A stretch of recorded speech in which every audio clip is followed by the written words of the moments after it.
Succession planning mistake number 4.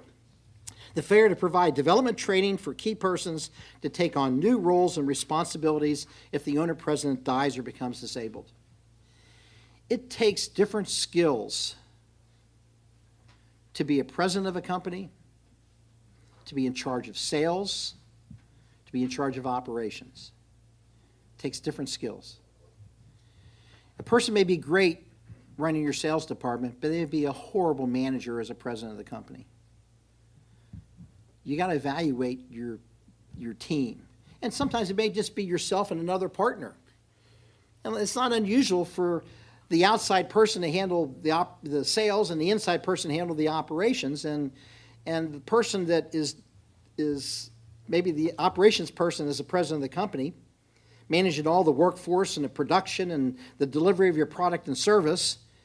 And you have a salesperson out there that doesn't know how to manage people, doesn't know how to oversee operations and make decisions that a president of a company would make.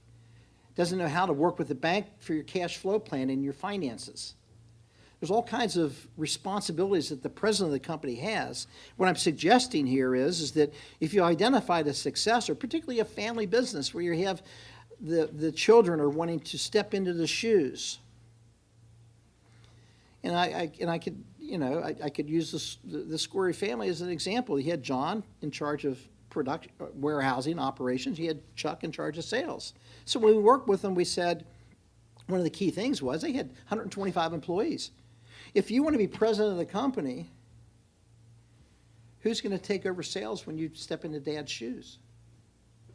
If you want to be in charge of if you want to be president of the company, you're in charge of operations.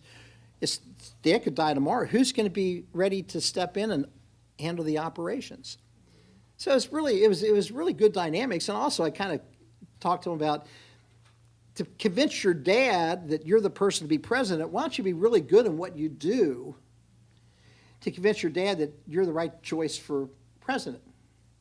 So that's what drove the growth of the company, quite frankly, when they were doubling their business in a 10-year period, quadrupling their business in 10 years.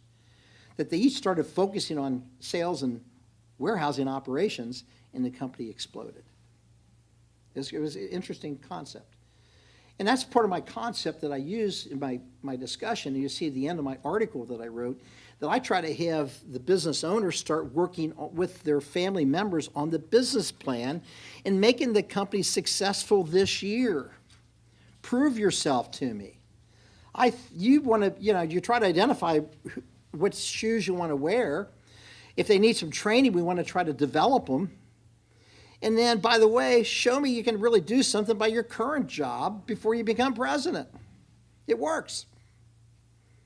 So it gets back to what's good for the company. I always raise that question when I was inside there, because that's something that gets in the mind sometimes, that sometimes you'll find both the business owner as well as the family members in the business are making decisions that are personal in nature, not right for the business. It's where they want to be personally, that they want to, that's their goal, but maybe it isn't right for the business because maybe they're not qualified. Maybe, and I'm not willing to throw them under the bus. I'm saying, well, go get some training, go get some experience. But by the way, show me that you can function in your current role and be very successful there to convince your business owner, mom or dad, that you're the person that should run this company. It works. Or quite frankly, sometimes it doesn't work. And what does that tell mom or dad? Okay? That's the proof of the pudding. In other words, you put them on the line and have some expectations and have them deliver.